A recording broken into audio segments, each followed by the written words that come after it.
आज आपण बोलणार आहोत डहाणूचे आमदार विनोद निकोल यांच्या या भन्नाट आंदोलनाबद्दल। काय आहे हा स्मार्ट मीटरचा वाद, का लोक रस्त्यावर उतरले? गेल्या काही दिवसापासून महाराष्ट्रात डहाणूपासून नागपूरपर्यंत सगळीकडे गोंधळ सुरू आहे, कारण महावितरणने स्मार्ट मीटर लावायला सुरुवात केली, पण लोकांना हे मान्य नाही। 25 जुलैला विनोद निकोल यांनी डहाणूत हजारो लोकांसह महावितरणच्या ऑफिसवर मोर्चा काढला। लालच गावातही असाच गोंधळ झाला, लोकांनी तर स्मार्ट मीटर जाळून टाकले। आता हे स्मार्ट मीटर काय भानगड आहे? हे एक हायटेक मीटर आहे, जसा प्रीपेड मोबाईल रिचार्ज। आधी पैसे भरा मग वीज वापरा, रिचार्ज संपला की लाईट गुल। सरकार म्हणतं यामुळे थकबाकी थांबेल, पण लोकांना वाटतं अरे हे तर महाग पडणार, 500चं बिल 1 लाखाला कसं जाणार?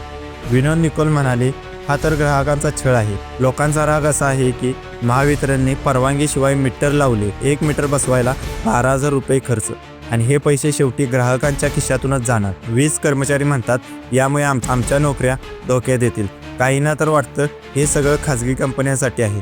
म्हणूनच डहाणूत विनोद निकोल यांनी आवाज उठवला। आता सरकार काय करते? अजून काहीच बोलणं झालं नाही, पण हा विरोध वाढला तर काही तर निर्णय घ्यावा लागेल। विनोद निकोल म्हणतात, आम्ही हा अन्याय सहन करणार नाही।